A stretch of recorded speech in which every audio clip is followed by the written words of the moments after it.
Hello everyone. आज हम बात करने वाले हैं ल्यूकीमियाज़ की। ठीक है, तो देखिए ल्यूकीमिया ये बहुत ही वास्ट टॉपिक है। ठीक है, ल्यूकीमिया में हम बात करेंगे लिम्फोइड न्यूप्लाज्म की, जैसे एएलएल है, सीएलएल है। ठीक है, इसी तरीके से एएमएल है और सीएमएल है। ठीक है, तो ये देखिए बहुत ही वास्ट टॉपिक है और अक्सर इसमें हमको कन्फ्यूजन होती है और इसमें हम डिफ्रेंशिएशन नहीं कर पाते। ठीक है, तो आज हम यहाँ पे देखिए इस पेज में जो बात करेंगे ये इसी के बारे में बात करेंगे और यहाँ पे जितनी चीज़ें दी गई ना हम कोशिश करेंगे कि इसी में रहें और इसमें समझाने के लिए एक आध चीज़ जो बाहर से लानी पड़ी वही लाएंगे। और बाकी हमारी ये कोशिश रहेगी कि आपको ये टॉपिक पूरा समझ में आ जाए, इसका कॉन्सेप्ट क्लियर हो जाए और बाकी किसकी फाइंडिंग क्या होती है यहाँ पे जितना है वो इनफ है। और आपको बाहर से अगर देखना है तो वो देख लीजिएगा आप, लेकिन मोस्टली क्या करना है कि हमको समझ में आ जाना चाहिए कि एएलएल क्या होता है, एएमएल क्या होता है, सीएलएल क्या होता है और सीएमएल क्या होता है। तो सब में डिफरेंशिएशन करना आ जाना चाहिए। मेन कॉन्सेप्ट हम सिखाना चाह रहे हैं आज। ठीक है, तो इसके लिए हम बुक से बाहर ज़्यादा नहीं जाना चाहेंगे, ज़्यादा हम बुक पे फोकस करेंगे और इसको 10 से 15 मिनट की जो हमारी वीडियो होगी ना इसमें ये सारा कॉन्सेप्ट हम क्लियर कर देंगे। तो देखिए इसको शुरू करने से पहले ना ल्यूकीमिया, तो ल्यूकीमिया के बारे में पहले से बता दीजिए कि ये ल्यूकीमिया या लिम्फोमा। ठीक है, तो ल्यूकीमिया अगर हमारे बोन मैरो से जो है ब्लड कैंसर ओरिजिनेट हो रहा है तो क्या होगा, यहाँ पे देखिए माइलॉइड स्टेम सेल या लिम्फोइड स्टेम सेल ये इन्वॉल्व होंगी। ठीक है, तो अगर ये बोन मैरो से हो रहा है तो हम ल्यूकीमिया बोलेंगे और अगर ये लिम्फ नोड से हो रहा है तो इसको हम लिम्फोमा बोलेंगे। बस यही फर्क है और दोनों में माइलॉइड या लिम्फोइड ही इन्वॉल्व होंगे। तो पता चला कि ल्यूकीमिया और लिम्फोमा दोनों ब्लड कैंसर है, इस वजह से यहाँ पे देखिए दोनों को एक साथ लिया गया। ठीक है, बस ओरिजिन का फर्क होता है।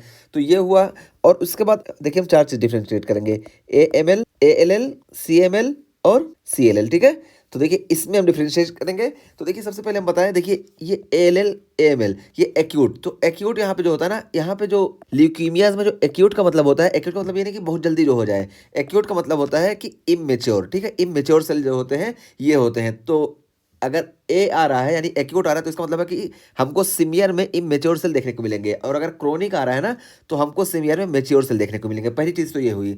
तो हमको कंफ्यूज नहीं होना कि जो बहुत जल्दी होगा वो एक्यूट होगा और जो धीरे धीरे होगा वो क्रोनिक होगा, ऐसा नहीं है। एक्यूट वाला जो इमेच्योर सेल हमको सीनियर में देखने को मिलेंगे और क्रोनिक वाले में हमको मैच्योर सेल सीनियर में देखने को मिलेंगे, ये चीज़ हुई। और उसके बाद फिर देखिए ये माइलॉइड और लिम्फॉइड क्या होता है, तो हम बताया देखिए अगर माइलॉइड स्टेम सेल की इसमें परेशानी देखने को मिली है तो हम माइलॉइड बोलेंगे। ठीक है, और अगर इसमें मेच्योर सेल है तो हम इसको बोलेंगे क्रोनिक माइलॉइड ल्यूकीमिया और अगर इसमें इमेच्योर सेल है तो इसको हम बोलेंगे एक्यूट माइलॉइड ल्यूकीमिया। ठीक है, ये हो गया।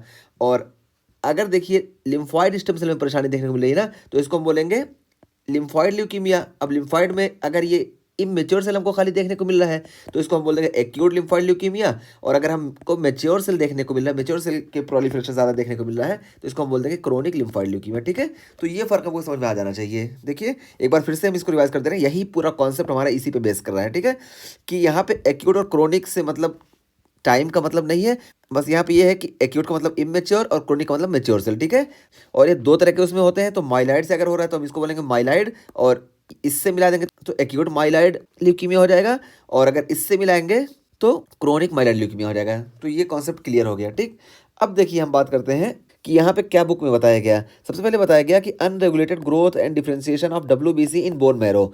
तो यहाँ पे ल्यूकीमियाज में देखिए यहाँ पे खाली ल्यूकीमिया की बात की गई, लिम्फोमा की नहीं। तो ल्यूकीमिया में क्या होता है कि unregulated growth and differentiation of WBC in bone marrow. इसमें देखिए डब्ल्यूबीसी को स्पेसिफिक इसलिए किया गया है ना कि ये देखिए लिम्फोब्लास्ट में जो है यहाँ पे तो हमको ये मालूम है कि डब्ल्यूबीसी का ही फॉर्मेशन करता है, इसमें नहीं परेशानी है। लेकिन जब माइलोब्लास्ट प्रोलिफरेट होता है ना तो यहाँ पे देखिए सब प्रोलिफरेट हो सकते हैं। ठीक है, सारे प्रोलिफरेट हो सकते हैं लेकिन माइलोब्लास्ट मोस्टली जो होता है ना ये इस वाले ग्रेनुलोपोइसिस को स्टिमुलेट करता है। ठीक है, इसको स्टिमुलेट करता है और इन सबको इतना स्टिमुलेट नहीं करता है। इस वजह से हमको डब्ल्यूबीसी में ही अनरेगुलेटेड ग्रोथ देखने को मिलेगा। ठीक है, तो ये वाला जो लीनियर हमारी ना ये वाली लाइन ये वाली ज़्यादा इफेक्ट होती है, ये सब जो होती है बल्कि कम हो जाती है, तो हमको इसमें देखने को मिलता है। ठीक है, तो यहाँ पे हमारा प्रेजेंट होता है माइलोब्लास्ट। ठीक है, तो माइलोब्लास्टिक हमको देखने को मिलता है, तो माइलोब्लास्ट हाइपर प्रोलिफरेट होता है, ये सब नहीं होते हैं। तो माइलॉइड स्टेम सेल में ये वाली लाइन देखने को मिलती है, इस वजह से यहाँ पे बता दिया गया कि डिफरेंशिएशन ऑफ डब्ल्यूबीसीज इन बोन मैरो। तो unregulated growth and differentiation of डब्ल्यूबीसीज इन बोन मैरो, चाहे इस लाइन की हम बात करें या इस लाइन की बात करें, दोनों डब्ल्यूबीसी हैं।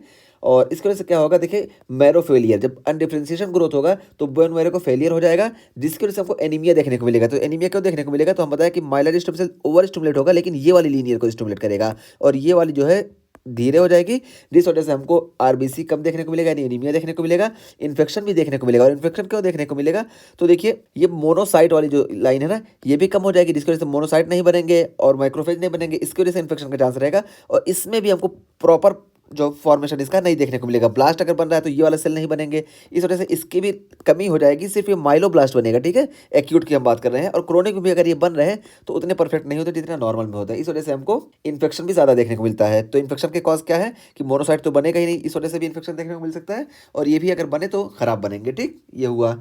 और उसके बाद हेमरेज भी देखने को मिलेगा। हेमरेज क्यों देखने को मिलेगा, तो देखिए प्लेटलेट वाली जो लाइन है ना, ये भी डिस्टर्ब हो जाएगी, ये भी कम बनेगा, इस वजह से हमको हेमरेज देखने को मिलेगा, ये हुआ। और उसके बाद फिर देखिए बताएगा कि usually presents with increase circulating डब्ल्यूबीसीज। तो हमको डब्ल्यूबीसीज के जो काउंट है ना, मोस्टली को है हमको इंक्रीज देखने को मिलते हैं। तो ये जो डब्ल्यूबीसी के काउंट है ये इंक्रीज देखने को मिलते हैं, और इसको हम बोलते हैं मैलिग्नेंट ल्यूकोसाइटोसिस इन ब्लड, ठीक है। तो मैलिग्नेंट ल्यूकोसाइटोसिस हमको ब्लड में देखने को मिलेगा, यानी ब्लड में जो डब्ल्यूबीसी का नॉर्मल काउंट है 4000 से 11000, इससे ज़्यादा हो जाएगा, और अबाउट 1 लाख या उससे ज़्यादा हो जाता है, ठीक है। तो ये देखने को मिलता है। और फिर बताया गया also some cases present with normal या डिक्रीज डब्ल्यूबीसी।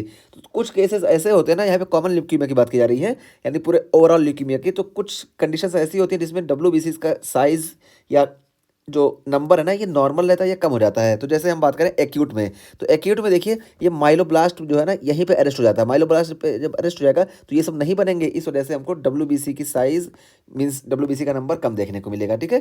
क्रोनिक में तो ये सब बनेंगे, लेकिन एक्यूट में माइलोब्लास्ट पे ही अरेस्ट हो जाते हैं, ठीक है, चाहे यहाँ माइलोब्लास्ट पे या लिम्फोब्लास्ट पे, यहीं अरेस्ट हो जाते हैं। इस वजह से ना ये बनेगा और ना ये बनेगा, चाहे एक्यूट लिम्फोब्लास्ट हो या एक्यूट माइलोब्लास्ट हो। तो वही बताया गया कि कुछ केसेस में ऐसा होता है कि नॉर्मल या डिक्रीज डब्ल्यूबीसीज हमको देखने को मिलते हैं, ये हुआ। और उसके बाद फिर देखिए बताया गया कि leukaemic cell infiltration of liver, spleen, lymph node and skin possible. तो ये बता रहे हैं कि ल्यूकेमिक सेल इन्फिल्ट्रेशन हमको लिवर में भी पॉसिबली देखने को मिल सकता है, स्प्लीन में भी, लिम्फ नोड में भी, और स्किन में भी। और स्किन में अगर देखने को मिल रहा है तो इसको हम बोलते हैं ल्यूकीमिया क्यूटिस, ठीक है। तो ये चीज़ एक पॉसिबिलिटी बता दी गई कि ल्यूकेमिक सेल इन्फिल्ट्रेशन हमको इन जगहों पर देखने को मिल सकता है। और उसके बाद आइए हम बात करते हैं कि देखिए ये लिम्फॉइड न्यूप्लाज्म,